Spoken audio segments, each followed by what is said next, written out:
Greetings, Corpse Clubbers, and welcome to another episode of Corpse Club, the official podcast of DailyDead.com. My name is Patrick Bromley, and this week we are celebrating our very special 150th episode with a special tribute to the late, great Mr. Stuart Gordon. I'm joined for this episode by Derek Anderson. Greetings, Corpse Clubbers. Scott Drebit. Hey, everyone. And Heather Wixson. Hello, everybody. There's a lot of uncertainty in the world right now. It's a scary time we live in, and unfortunately, on top of all of this pandemic stuff, we lost one of the great masters of horror recently. I figured let's go around first and talk about maybe our introduction to Stuart Gordon, if you remember. I know mine was, I think I saw his adaptation of The Pit and the Pendulum way too young because I was into Full Moon as a kid. And I think it wasn't quite a movie that clicked for me at that age because it's a much more adult type of horror film. So I feel like the first Stuart Gordon movie that really rocked my world, and I'm guessing this is the same for a lot of horror fans, was Re-Animator. I was assigned to write a paper on a horror film in high school, and I chose Re-Animator and just had no idea what I was in for. And that movie really turned my head around in a big, bad way. And I've been a Stuart Gordon fan ever since. But Derek, how about you? Do you remember your first Stuart Gordon experience? I do. And I also, it's Re-Animator for me as well. And I like the phrase turned your head around because no pun intended, or maybe. But yeah, that was the one for me as well. It was definitely one of the gateway drugs into horror for me. And it all started even just from the cover art for that movie. It's just such an iconic image. You have Herbert West there and the decapitated head and the whole kind of mad scientist vibe going on. So it's very, I don't know, it just drew me in. It almost had, dare I say it, like a Goosebumps vibe. At least that was how I looked at it as a kid. And so it was like, man, this looks kind of like fun, but creepy all at the same time. And then of course that's really what Stuart Gordon was so good at. And there was really no going back from there. It was, I think I watched it for the first time, like on TV. So it wasn't for a while until I actually watched like the full version of that movie, but just the total insanity of it and how it just kept one-upping itself throughout the whole movie, where you're like, well, what are they going to do now? And then they're like, well, let's show you. That movie just left such an imprint on me. So that I share with you as well, the Re-Animator, like Gordon intro. Scott, how about you? Ditto over here. I was in high school and it had just come out on videotape, and I rented it and loved it and then shared it with a bunch of my friends, and it became a great like Saturday night party kind of movie. What really drew me to it was the over the top gore effects, the aesthetic of it. But even more so than that was the humor in it. And I think as we get further along, we'll find out that that's a big thing in most of his movies that really comes through is his sense of humor. But yeah, Re-Animator for sure. That was my first. Heather, is it Re-Animator? It is, but I watched Re-Animator when I was like 9. So as you can imagine, I was not prepared for Re-Animator whatsoever.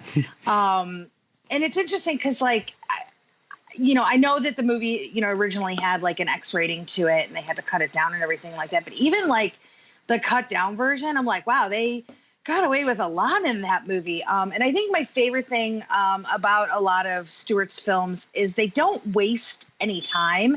And I can remember that's sort of what I remembered the most about the first time I watched Re-Animator was like he literally throws you into it. And that for me was really jarring as a kid because I was sort of more used to more typical horror that sort of sets the stage a little bit. And instead, like Stuart's like, no, we're going to throw you right in with Jeffrey Combs. And I'm totally blanking on the character that it's at the beginning who ends up his oh God, I can't even believe I'm forgetting this. Hans Gruber, of all people. How could I forget the name Hans Gruber? But he's working for a professor named Hans Gruber, which I just love. And I'm like, my God, was that a thing from Die Hard? Like, did they know what they were doing with that name? But I just remember being like in shock it's like in the first like a minute and a half of that movie, and it just amps up from there. But I will say, I think I wish I had spent more time with Dolls as a kid, because I really think Dolls is my favorite Stuart Gordon movie, and I'm sure we'll get into that a little bit, just because it feels so. There's a whimsy to it, very fairy tale like, which I really love. And I wish I had seen it when I was younger, because I feel like it would have been a movie that I would have revisited a lot. But yeah, my first was Re-Animator. And then I remember when I went to go see Honey, I Shrunk the Kids in theaters, and I was like, wait, when I saw like Stuart, written by Stuart Gordon, I was like, what? I was like, that can't be the same guy. And then, find out years later, yeah, it was. And I was like, that's impossible. Which I guess is just a testament to who Stuart was. I actually have to correct my answer, because I forgot that I saw Robot Jocks in theaters. You saw Robot Jocks in theaters? Yeah, it played at the Elk Grove Cinema, the second run theater down the street from my house, for about a week. It may have very well opened there. I don't know if it opened wide or if it just opened at the second run theater, but it was a PG or PG-13 movie that I could walk and go see by myself. So I absolutely did the Saturday that it was there, and loved it. And I think because my brain was in like horror mode, I forgot that was a Stuart Gordon movie. But technically I saw that years before Re-Animator. I think by the time I saw Re-Animator, I didn't put it together. Oh, this is the same guy who made Robot Jocks, because the movies are very different from one another. But let's talk about maybe, what makes Stuart Gordon movies special, because he was a guy that I like every single one of his movies. He's never made a movie that I don't like, but I don't know that I would have listed him among my favorite horror filmmakers. And then when he passed away, it hit me really hard. And I, was kind of wondering, well, why is this affecting me so much? And I realized it's because I was actually a really huge fan of Stuart Gordon and just never put his name near the top of my list for whatever reason. He's one of those household names if you're a horror fan in terms of being a master of horror. But he wasn't one of the first ones that would come to mind when somebody would say, who are your favorite horror filmmakers? But it turns out that he is one. But what is it about his movies that makes them unique, that makes them special? Well, I think sort of tying into what you just said about like why, Stuart wasn't a name that always came, like everybody's always like Craven, Carpenter, a lot of the bigger names. And I think that's a testament to who Stuart was, because he was a workhorse director. I think he was a guy who just went out there and got the work done. And I think that's, to me, very interesting because, as you said, there's not a movie that you don't really like. I think there's only one movie that I sort of don't love, but I don't dislike it. And I think that's interesting because Stuart was somebody who just, he was consistently, being creative, whether it was in film, whether it was on the live stage. And it's just interesting to me. I think if there's anything good that comes out of us losing Stuart, is that there's going to be a lot of reappraisal of his career. Because I think a lot of folks are going to realize, like, oh my God, like this movie and this movie. I noticed Scott was watching Stuck the other night, which was one of the very first movies I ever got to cover in my career. And I'm really, if nothing else, I'm really excited to see people sort of fall back in love with Stuart's work, because I think there's a great sense of humor to it. As we were talking earlier, there's a little bit of naughtiness to a lot of his movies as well, which I for some reason it just didn't even dawn on me. And then I was like, when I was rewatching From Beyond, I was like, oh yes, this movie, as the kids say, is horny on main. Thanks to a wonderful performance by the lovely Barbara Crampton, which I'm sure was a formative performance for a lot of horror fans growing up. Sure. But yeah, I just think there's something really raw about the way that he handled material.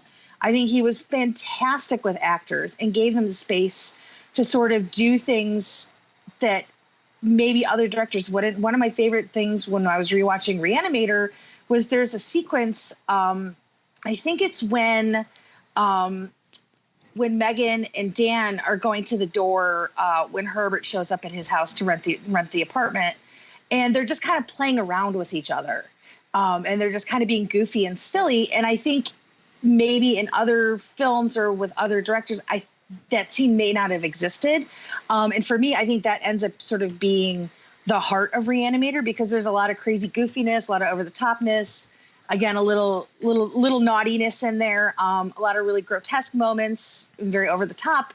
But at the end of it, like, it really is a love story, you know, between Megan and Dan and them trying to sort of endure. And I think that's just who Stuart was. I think he was, you know, he was into making audacious stuff, but I think ultimately, you know, he was a big softie at heart. Yeah, and I feel like with his movies, kind of like George Romero, you were guaranteed to get like some really killer gore effects and that kind of naughtiness that you mentioned, Heather, and then but also this subtext of some kind of message, whether it's like social commentary or something emotional, whether it's in Castle Freak, like, you know, the subject of grief and kind of moving on from this really big tragedy, or you have kind of this guy playing God in Re-Animator. It's like beneath all the slime and gore, there is this message there. And especially when you're like adapting Lovecraft too, there's just so many layers to that. And it's not an easy author to really adapt and kind of do it well and still do something coherent that will translate to the screen. But time and time again, he did that and entertained the hell out of you while he did it too. I think. Go ahead. I'm sorry. I just wanted to add really one real quick thought I had about that is I noticed, because like a lot of folks, when Color Out of Space came out, you know, earlier this year or last year, whatever, I don't even know, time is a circle at this point, but I noticed everybody saying, oh, it's like, it's the greatest, you know, Lovecraft adaptation. You know, nobody's ever done Lovecraft, right? And I like Color Out of Space a lot, but I was like, wow, you guys literally are just sweeping right over Stuart Gordon's legacy, because I think if you look at it, there's nobody who understood Lovecraft's work and could find a way to translate it to film the way Stuart did. Sorry, Scott, you go right ahead. No, that's a terrific point. And just to piggyback on what you were saying before, I think for me, what really stands out, or one of the things that stands out, is the performances. You look at a film like Re-Animator, as wonderful as the outrageous score is and over the top, the thing that everyone remembers the most from that movie, I think, is Jeffrey Combs' performance as Herbert West. And the same can be said about Barbara Crampton in From Beyond, or what I just watched last night, you know, Stephen Rea in Stuck. I think that has to do with him coming from the stage. And so the performers and the performances and their interactions, I think, were really important to him. And then everything else was kind of gravy. But the other thing I think really for me, like I had mentioned earlier, is the humor. I think Re-Animator made such a splash because those who knew Lovecraft, he's more of a downer with his writing, you might say. So to see this kind of irreverent, wild take on his material, I think made it stand out even more. And then From Beyond is more in line with kind of the nihilism that you would get from Lovecraft, but yet, you know, no less effective. So I think performances and a really dark sense of humor, you know, those are the things I think that kind of elevate him to master status. I love to, a couple of you guys have already touched upon it, but his total disregard for sort of where the line is, that all of his movies go sort of gleefully over the top.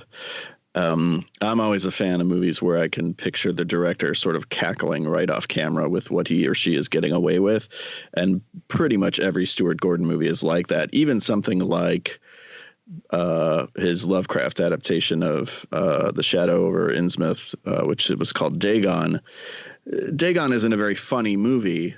It's certainly a much more serious Lovecraft adaptation, but I can always picture Stuart Gordon cackling off camera just at the fact that he's getting this movie made at all, because it is one weird ass movie, and what he is putting on screen is unlike anything you're going to see in another movie. I love that every one of his movies just completely goes for it in every way, whether it's the violence, whether it's the humor, whether it's the sexuality. He never holds back at all. And I think that's a big part of what makes his movies so special for me. But Heather, you hinted at something and then you didn't spill the beans. What is the movie that you don't like or that you like less? I don't love Dagon. No, I kind of figured that was the one. Dagon. Yeah, that's the one. Like, it's fine, but it's not my go-to Stuart Gordon. No, it's not mine either at all. Yeah, and I think what you're saying, like about letting people sort of make, somebody letting Stuart make these movies. I mean, it's a testament to what Empire Pictures was, in the 80s. Obviously before their full moon days. And sort of where they're at now. Like, I think for me, Empire was really exciting as a kid, because you just never knew what kind of crazy shit you were going to get from their movies. And that was exciting. And I think, when you look at their track record, and I think a lot of that success came from Stuart, because he did Re-Animator, he did From Beyond, Dolls, and I'm trying to think did he do, Robot Jox was also with them. Which is interesting to me because, there's something to be said for, sort of those indie level film, studios back in that day that really were about supporting filmmakers, because, they weren't working with huge budgets, but yet you could feel Stuart had what he needed to make the movies he wanted. And there was nothing that was really holding him back. I mean, I'm sure more money would have been great because he could have gone crazier, but honestly, I don't even think he needed it. I think the effects on both, Re-Animator and From Beyond and Dolls, holy crap, are so great still. Sure would have another $100,000 been awesome to have. Yeah. I don't think they need him though. I don't think there was any sort of budgetary limitations, which is saying a lot when you're working with such like very bold and innovative stories and that had crazy effects like the films of Stuart's. It feels like he valued creative freedom even over the budget, because all of his movies, just looking back at all of these, it seems like they were all made outside of the studio system. Like, it feels like almost like an independent, like it feels so independent, like someone just doing a totally uncompromised vision of what they want to do. And whether or not that's, I think he did have a lot of creative freedom, but maybe that was also just him, like, really being his own champion and being like, we got to do it this way. Like, it just feels like he didn't really compromise, like everything that he wanted to do. It just has that freshness to it. Like, you don't feel like, oh man, this could have been really cool if they'd been able to do that. It's like, no, they did it. And there's lots of butts. Right? Yeah. You could do a drinking game there. Yeah. There was lots of butts in Stuart's movies, which I think is fascinating. I know that sounds weird. I mean, yes, obviously there's a lot of female nudity in his movies, but there's a lot of male butts. And I appreciate, there's even some other stuff going on there too. But I do appreciate that Stuart was sort of, for as much as 80s horror kind of gets flack for like, always just wanting women in there just to basically show off their boobs or whatever. And thus there is that, in Re-Animator and From Beyond, but like, there was still male nudity too, which I thought was kind of interesting that Stuart sort of leveled that playing field. Like, it wasn't just about titillating audiences with just female nudity. It was, there was just nudity. But yeah, it was funny. Like, even because I actually showed Brian Stuck a few days ago, and he's like, I wonder if there's going to be any butts in this. And I'm like, sure enough, there was butts. And he was like, look, there's a butt. So it's like, if nothing else, it was like Stuart was at least progressive enough to like, give us all kinds of nudity. And it wasn't just about showing off, women. Yeah. And surely that had to come from his theater background with the organic theater, right? Theater is very much more about, full expression. And I was never in a play, thank God, where I had to take off my clothes. Otherwise it would have shut before opening night. But I think that freedom, that theater freedom really translated into his work as well. Yeah, I only ever did theater in high school, so I obviously would have never done any sort of things like that. But it was interesting because I had no idea, admittedly, I think, anybody who says they do this job and they just know things is bullshit. But I remember the first time I talked to Stuart, it was for Stuck. And that was when he was like, oh, because I was living in Chicago, and he was like, oh, I'm from Chicago. And that was how I learned that he actually had done theater. I had no idea.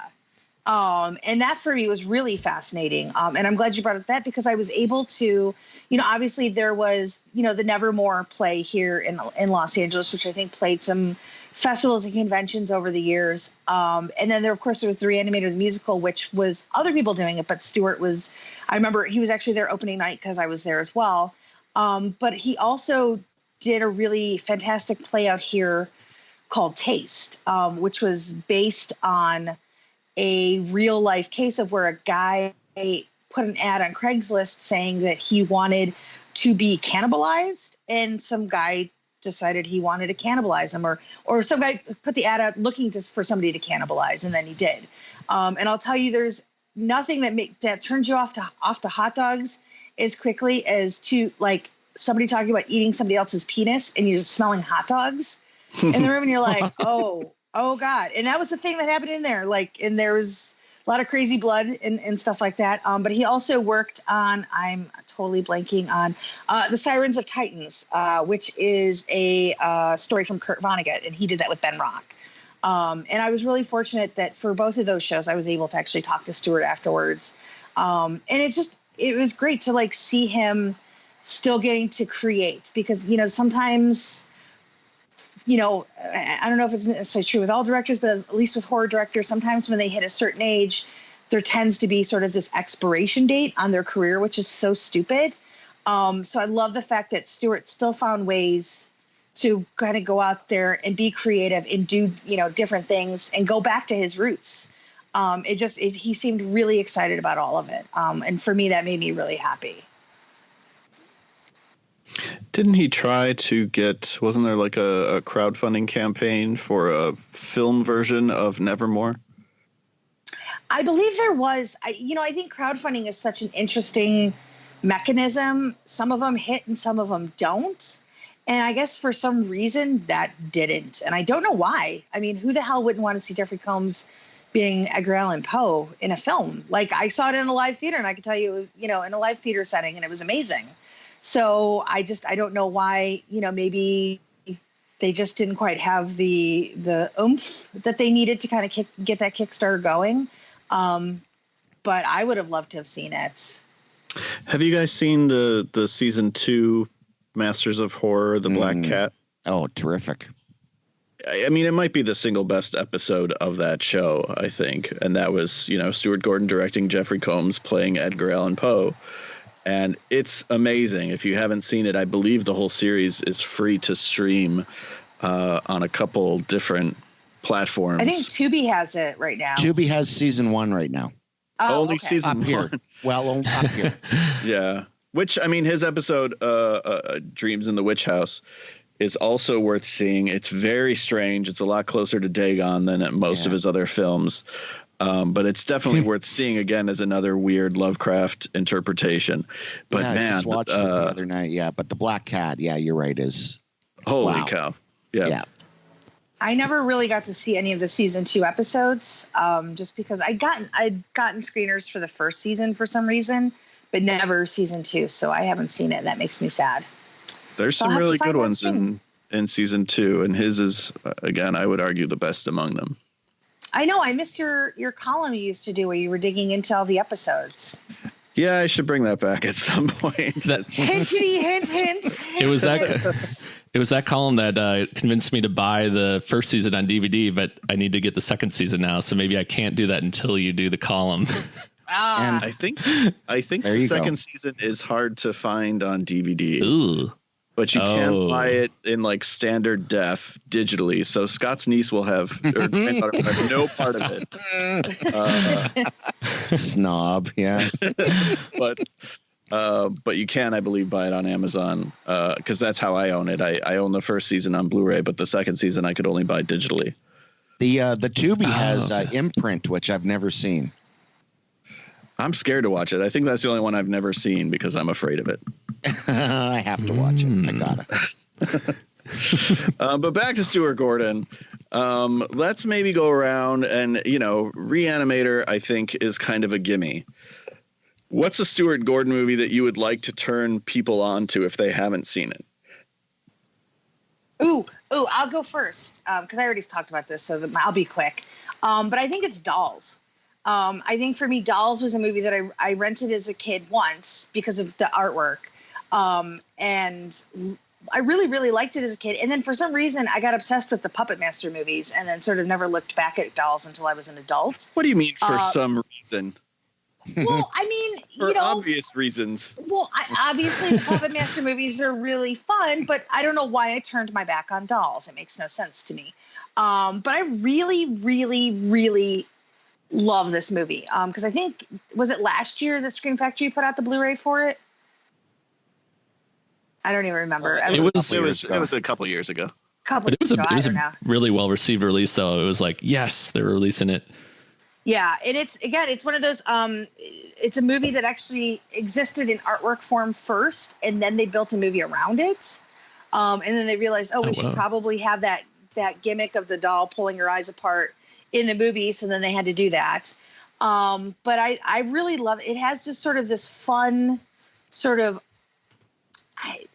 Again, it's like a fairy tale where, like, you have a kid who's sort of stuck like on vacation with like her dad, who basically just calls her the kid, and her stepmom, who is of course Carolyn Purdy Gordon, who always got the short end of the stick in all Stuart's movies in a very, very wonderfully loving way. And so they end up getting stuck on on a remote road and have to go stay at this house, this little gothic house of these people who make dolls, but there's a little bit more going on. And then other people end up at the same road, even though it's like a road in literally the middle of nowhere, and yet there's so much traffic. I can't even believe it.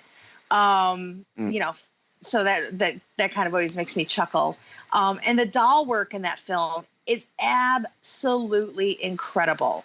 If I'm not mistaken, and I'm not looking this up in particular at the moment, I'm pretty sure that was John Carl Buechler's shop for MMI that did a lot of that stuff.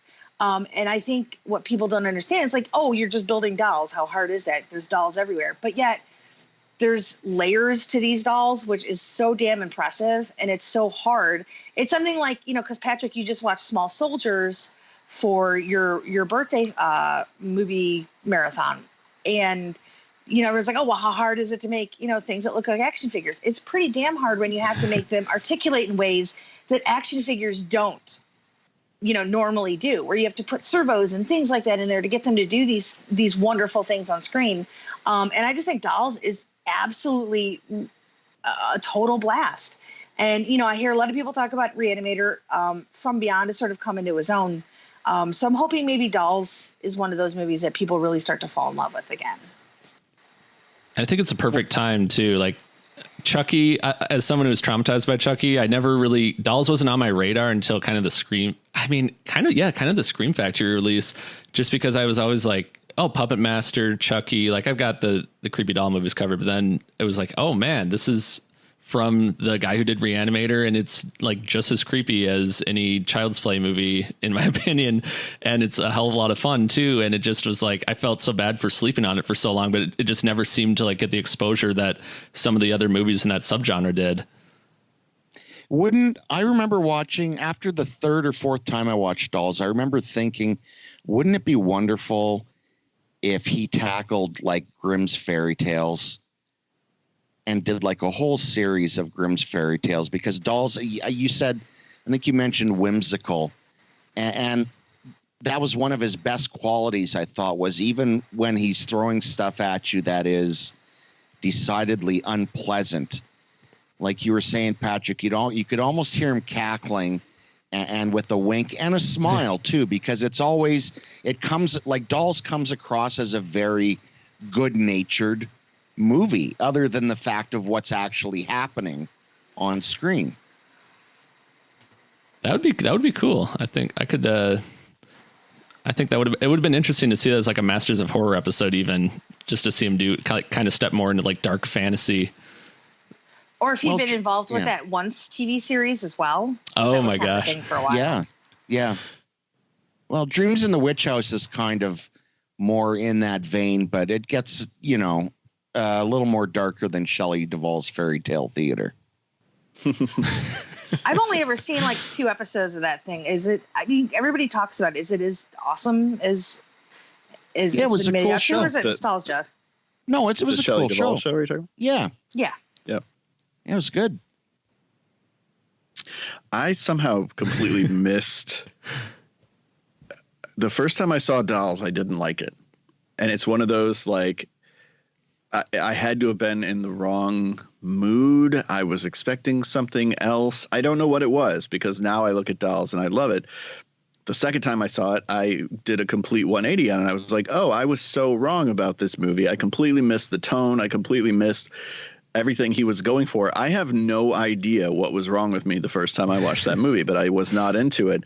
And now I think it's great. So it's one of those movies that, you know, thank goodness. I'm a big proponent of never giving up on a movie. So even when I watch something and, you know, I'm not crazy about it, I'll give stuff a second chance, sometimes a third, a fourth chance.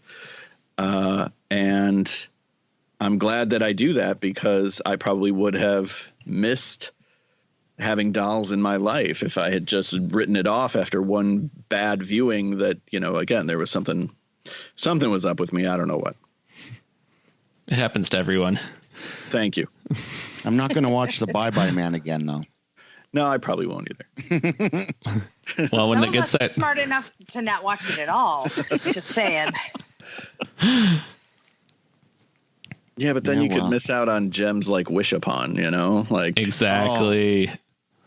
Well, see, I didn't miss out on Wish Upon. Now I'm just waiting for everybody to catch up on Countdown. Oh, I really want to see that. It's super fun. It's like Final Destination with an app. Like, I don't understand why people were pissing all over it. Like, it's a super fun movie. So whatever. Nobody knows how to have fun anymore. I certainly don't. I know that. That's why we're horror BFFs. That's right. I think my movie, if I had to pick one that people have slept on, other than maybe Countdown, or slept on. We write good words. All right, okay, I talk gooder.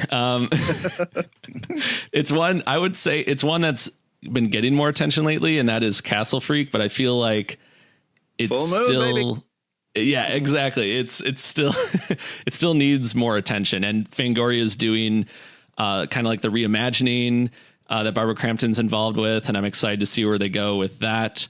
But in the meantime, I think this definitely deserves another look, or the first look for people who haven't seen it, just because it feels like so Shakespearean, that it's such like a tragedy. It feels like a play in a lot of ways. And it's just how they actually shot it at a castle, and it's very Gothic. I don't know, just something special about it. And I feel like everything was kind of lined up in place for it. It just feels like everything, I don't know, I wouldn't really change anything about it. And it's pretty amazing. I think it holds up really well. It's still really freaky, and yet it has this whole like emotional subtext to it, and it's super disturbing. And I feel like it's Stuart Gordon still having a lot of fun, but he's also doing something really emotional with that one as well. Yeah, it's such a good movie about divorce that you can't believe that he's never been divorced. You know, his marriage to Carolyn Purdy Gordon is like so beautiful and wonderful. And it's one of the things that you love about him is that they were married for like 50 years. But you watch something like Castle Freak and you're like, well, surely this man's been through some pain. I was very fortunate back in like 2011. Full Moon did a whole thing in Chicago called the Full Moon Roadshow. And it was an all-day. Oh my God, I remember when they were doing those. Yes, so it was an all-day thing at, I believe it was at the Portage Theater in Chicago, which is no longer even showing movies. And most of it was, you know, designed to sell merchandise and to do the premiere of Evil Bong 3D. Oh, yeah. But which was also had like a scratch and sniff card that came with it. It was... Listen, I'm a mark for Full Moon, and I had a hard time with Evil Bong 3D. You could feel the joy just leave the room. Everybody was so psyched for it, and 15 minutes in, it was just dead. Anyway, built around the premiere of Evil Bong 3D, The Wrath of Bong, they showed a bunch of Stuart Gordon movies, and Stuart Gordon was there, and Barbara Crampton was there, and they showed Re-Animator, and they showed From Beyond. And they showed, I think, for the first and possibly only time, a 35 millimeter print of Castle Freak because it was a movie that was made for home video, because that's what all full moon movies were. So this print had never been shown before, and it was so cool. It was my first time seeing Castle Freak, and it was so cool to get to see it on the big screen, because that movie's, you're absolutely right, that movie's pretty incredible. I will say I'm glad you got to see it that way, because when I revisited it, I think it was Shudder, like 2 days ago. Boy, it's that transfer is poopy. It is a mess, which is not Shudder's fault. I don't think it's been cleaned up since. Mm-hmm. It literally looked like somebody was like, okay, let's just record this off the VCR and we'll just put it out. That's what we're gonna do. So I feel like if we're due for a really good digital upgrade, because I don't think Castle Freaks had one, right? It's on Blu-ray, but I've watched my Blu-ray, but I don't remember what the transfer looks like. Okay, yeah. All I'll say is, if you watch it on Shudder, it's obviously not Shudder's fault because we love Shudder. But boy, it's rough and fuzzy, and it looks like it's just somebody like popped in their VHS and was like, all right, here you go. Which I guess kind of gives it a little bit of a charm. It's very serious. It's a downer in a lot of ways. But I also think it's out of the three sort of the three big Stuart Gordon, Jeffrey Combs, film stuff, like sort of collaborations. I think it's Jeffrey Combs' best. Like I know Re-Animator is iconic, but I think there's something for Jeffrey to really dig into here, other than being sort of a quirky weirdo guy. Yeah, it feels like it's something different for him, and then his scenes with Barbara are so good, and they're just so believable as a couple going through this hell, and like you said, kind of the whole divorce element, the separation that they're going through, or just trying to make it work, but it's not working. It just feels like something different, and yet it's still a Stuart Gordon film because of what's going on in the dungeon. It's he walks that line really well in that one, I think. I love that he worked with those two actors multiple times, and every time gave them something completely different to do, so that you couldn't tell really that they were the same actors, because the characters were so wildly different, and they were asked to flex such different muscles performance-wise, that you can't really draw a straight line from Barbara Crampton in Castle Freak to Barbara Crampton in Re-Animator, because the parts that he gave them were so completely different, and the dynamic between the two characters was so wildly different in all three movies as well, and I think that's really cool. Yeah, I think also From Beyond really is Barbara getting to have a lot of fun. And again, I think From Beyond is Barbara's best of those three.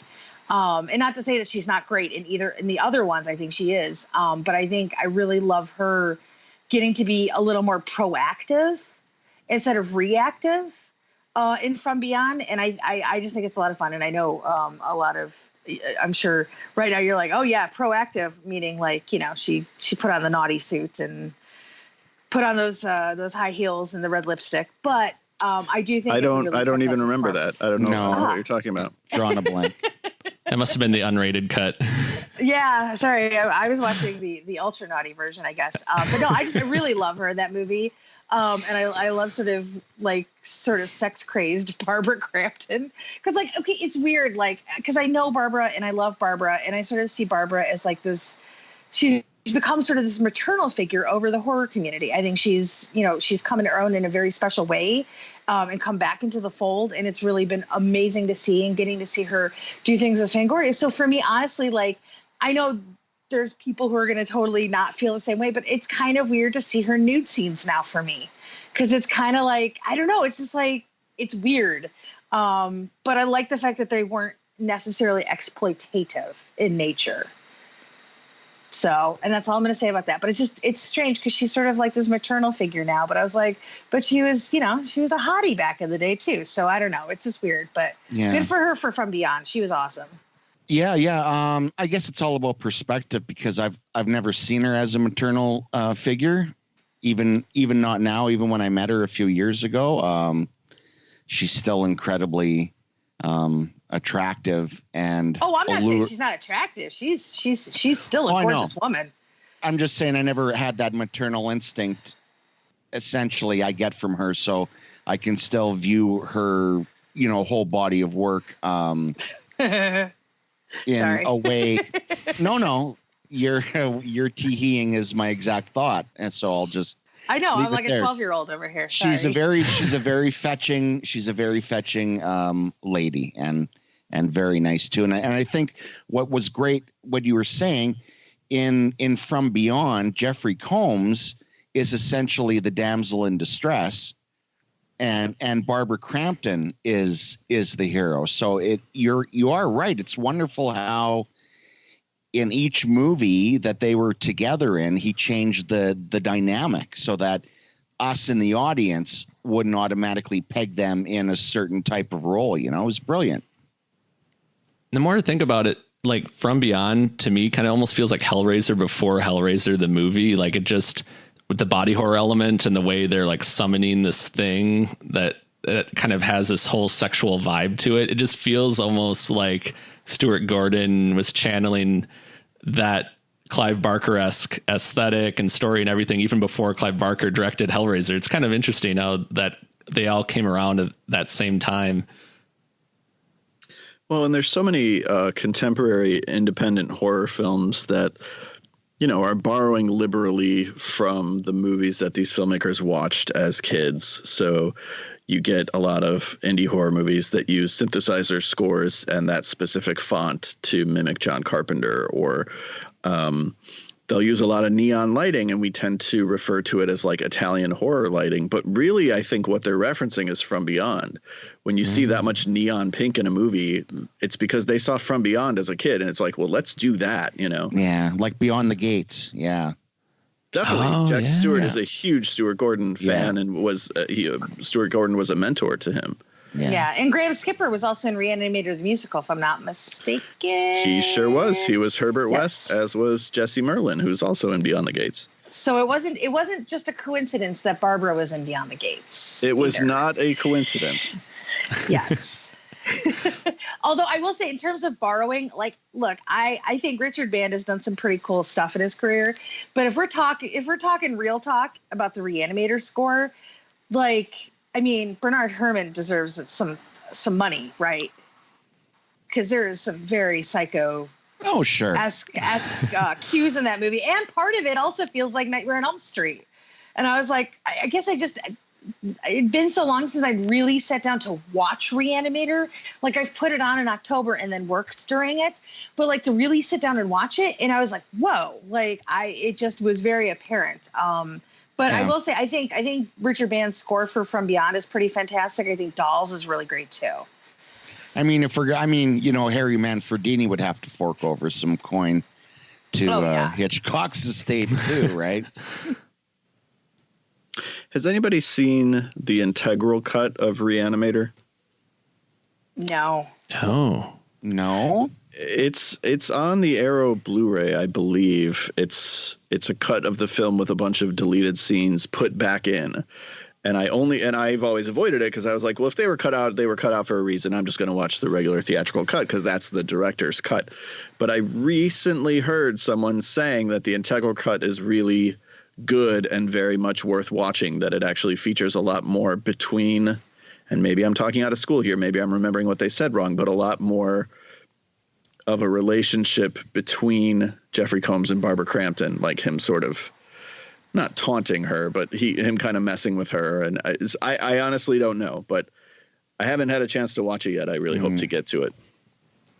I might have to fork over the $50 for the Arrow Blue. No, damn it, Arrow, you and your high prices. It's actually on sale right now on Amazon for $22.99. Whoa! I mean, that's Amazon US. Right, so that's about 30 something. It'd be about 30 probably. All I'm saying, it's not 50. I'm trying to help you out here, Scott. Okay. And I appreciate that. I need to check it out because I hear good things. Yeah, Arrow has some amazing special features. Yeah, they do. I'm trying to.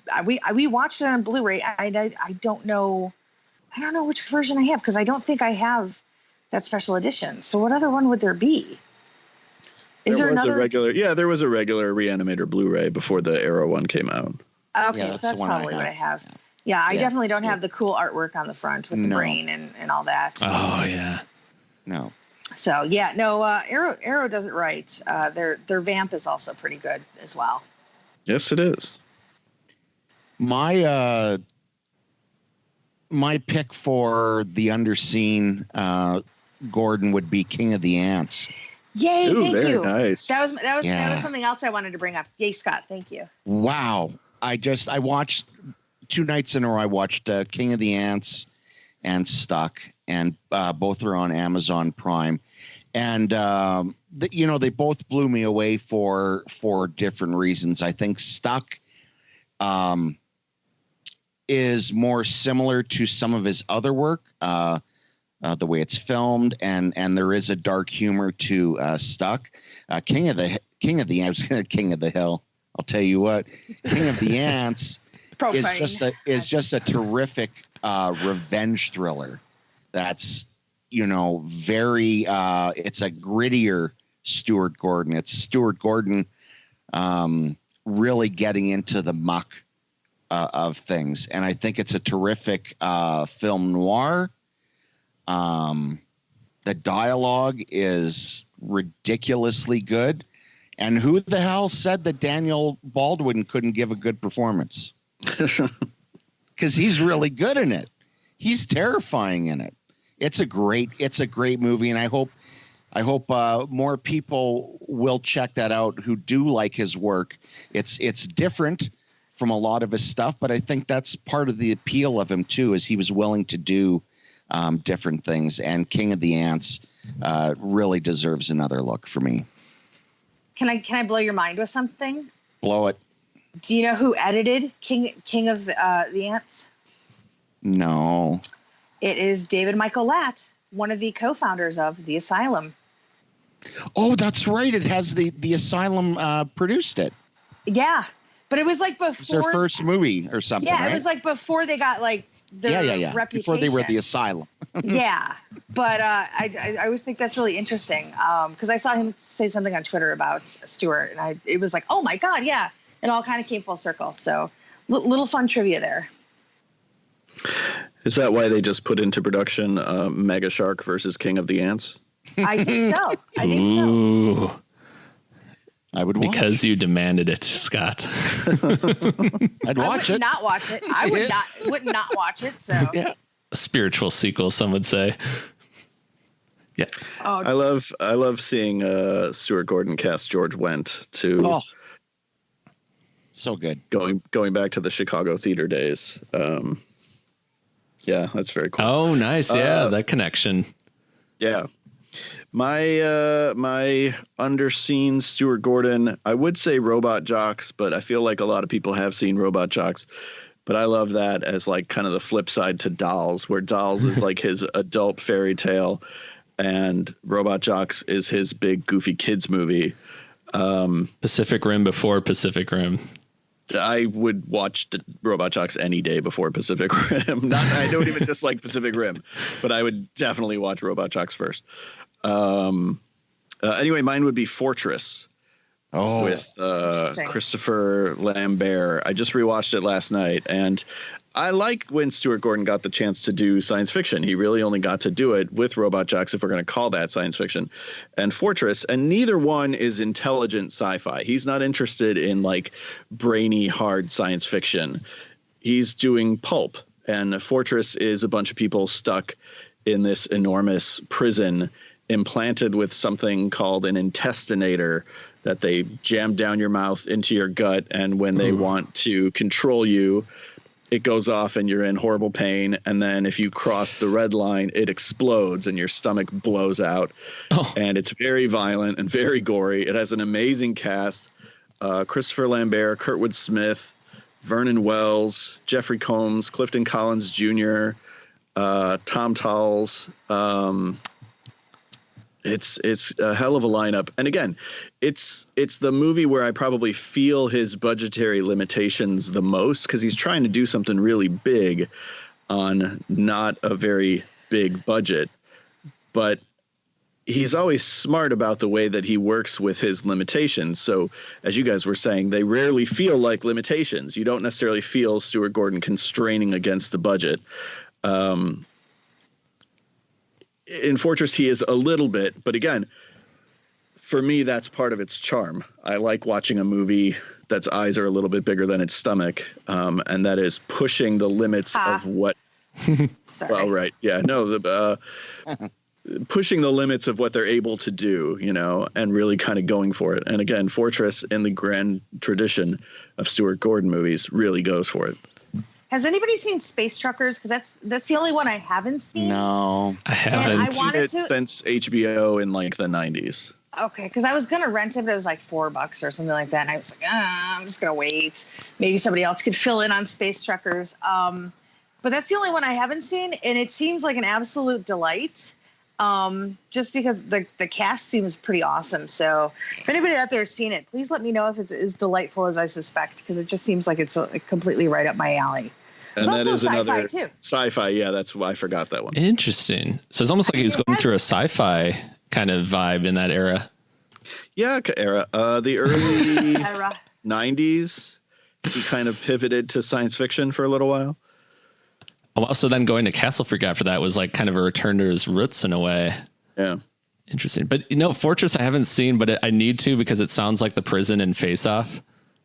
Kind of, yeah. yeah. Okay. Either way, I need to see this movie. It sounds amazing. And crazily, I'm just looking at the synopsis. It says in a dystopian 2017. 2017. Yeah. The future. Oh, wow. 2017. That was a. Oh.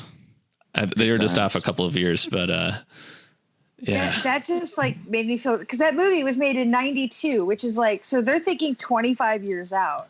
And like, we're already past the future of most movies, and that's messed up.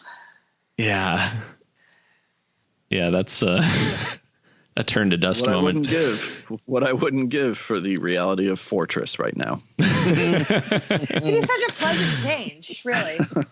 And looking at the box office numbers for it too, it made like almost $50 million. So that seems like a pretty big movie for Gordon as far as like what it raked in globally. And his globally, I think, is the key there, because I don't know that it did a ton of business in the United States. I don't know exactly how it shakes out, but yeah, I feel like that was kind of his last wide release movie, because Dimension put it out.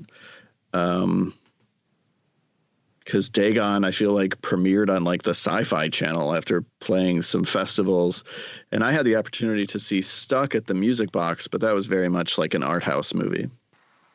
Yeah, I think if you're talking about films that he directed, definitely. Trying to remember if Body Snatchers was in theaters, because he wrote that, right? I saw that in theaters. Yeah. Yeah, because I think that was the Bermans who did the effects on that, if I'm not mistaken. That's literally how I can only remember movies. Now I'm just like, okay, so who did the what on the where now? But yeah, so I think that might have been like the last film that he was involved with that had like an actual theatrical release. That's a damn shame. Yeah, it is. I did spend a lot of time watching The Dentist on HBO when I was in college. Oh, yes. I'm amazed. Like, I'm amazed at how much he co-wrote, because when I saw he co-wrote The Dentist, I'm like, oh man, that's crazy. Because that movie kind of traumatized me too, just because, I mean, The Dentist can be scary on its own, and then you throw in, was it Corbin Burnson who's killing people, and you've got a recipe for horror. Is it Arnie Becker? Arnie Becker, LA Law, baby. Yeah. Good times. Yeah, and maybe that's why we don't think of him in the same, or a lot of people don't, in the same grouping of, say, Craven, Carpenter, Hooper, Argento, because when you think of almost any one of those people, you think of a certain type of movie. And I think Gordon's was he really dabbled in a lot of stuff, from kid-friendly stuff to, extreme horror to drama to sci-fi. He was just kind of all over the place. And even though he was uniformly excellent, it was maybe hard for some people to find a through line to pull his body of work together. Yeah, he was so versatile. Like, it wasn't like he just did one thing. He kind of had it. He creatively was involved in so many different projects on so many different levels that even after, he had directed kind of his, even though he directed through 2007, even he still was so busy, like with the theater and then writing. And it just seems like his influence kind of is almost sneaky in a way, because he doesn't maybe have the marquee power of a Carpenter, but he still has that impact on just like multiple generations when you really think about it. Well, and I want to put out a plea because, like I said earlier, I'm as guilty of this as anybody in kind of taking Stuart Gordon for granted while he was alive. And we see a lot of this where we don't fully appreciate some of these filmmakers until they're gone. And then we're sort of inspired to write essays about what their work meant and go back and revisit their filmographies. And don't wait until they die. Write those essays while they're alive and revisit their filmographies while they're still here, and go back and watch those movies that you haven't seen, or revisit the ones that you have and wrongly didn't like the first time, like me with Dolls. Because we don't know how long people are going to be here. I don't think any of us expected Stuart Gordon to pass away in his early 70s, but it happened and it sucks. And I wish he was still here with us. Yeah, like you said, you often don't get that chance to tell them through viewing or supporting them how much their work meant. I was very fortunate when I was just starting with Daily Dead. I remember Heather sending me an email saying, "Hey, you want to do a phoner with Stuart Gordon?" I'm like, "Yeah, whatever. Okay, sure." So she set it up, and I chatted. I was so nervous, and he came on the phone, and he immediately, put me at ease, and we chatted for just a wonderful half an hour about Re-Animator and his work, and it was one of those cases where I was fortunate and I was able to tell him, how big of a fan I was of his work. Not everyone gets that opportunity, and supporting his work and celebrating it, which we're doing here tonight, is really the legacy that he's left us. He was a truly wonderful man and creator. Yeah, and I think you get the sense that everything he did, it feels like he loved what he did. It doesn't feel like any of these movies were like, oh man, I got to do this so I can go do the next movie or get in with the studio so that I can really do what I want to do. Like, it just feels like he enjoyed every moment, and I can't know that for sure, but it shows in his work. And I think it's a good reminder to enjoy what you do if you can, if you're that lucky to do that. Because, like I said, you don't know how much time he got, and it feels like he made the most of his time, even though we would have loved to have had him for longer. Yeah, he had a career that basically spanned 5 decades, and he was creative in all 5 decades. And I think that's something truly special that not a lot of people get to enjoy. And I think I'm just grateful that I was able to sort of get to see him go back to his avant-garde roots in live theater. Because there's a lot of perks to living out here in Los Angeles. But sometimes being able to sort of see these things that, maybe folks in other cities don't get to experience, because it's a small production. It's a very small playhouse. I think there's maybe 100 seats in the theater. So it's very intimate. And just to be able to be part of that was just really cool. Especially just knowing his legacy, even beyond the stuff that he was doing in film, is fantastic, And I think it's just, again, when you think about that, the fact that, he worked for 50 years and got to create in all 5 of those decades, like, that's a really damn good legacy to leave behind, if nothing else. And he had a legacy filled with love, from everybody who worked with him to his, to his wife, his kids, anybody who, ever came to him as sort of, I saw on Twitter, so many people went to Stuart to mentor them. Like I saw at least 10 different filmmakers talk about him. And there's, and I don't mean this as a disparaging thing against other, masters of horror, but I don't know that all the other masters of horror, so to speak, would have been that open the way Stuart was open with his advice, with his, wisdom and the things that he would, instill in this new crop of filmmakers. And I think we owe a lot to Stuart in the things that we're seeing out of a lot of the up and coming directors that we're getting today. I don't want to cut anybody off if anybody has anything else they want to say about Stuart Gordon. Otherwise, I can just wrap us up. I think we're good. Okay. Yeah, I think everyone put it very nicely there. Okay. Well, then that's going to do it for another episode of Corpse Club. We miss you, Stuart Gordon. Everybody go watch a Stuart Gordon movie right now. We want to thank you guys for listening, for being a part of this community. We want to thank our engineer, Brian, for taking the time to edit and put this show together. On behalf of my co-hosts, we want to encourage you to go to dailydead.com, to go to corpseclub.com and find out more about the Corpse Club, how you too can join. Follow Daily Dead on Twitter. Email us at corpseclub@corpseclub.com. Do I have that right? Oh, contact@corpseclub.com. Contact@corpseclub.com. That makes more sense. Anyway, thank you guys very much for listening for these past 150 episodes. We look forward to 150 more and beyond. Until next time, everyone, stay scary.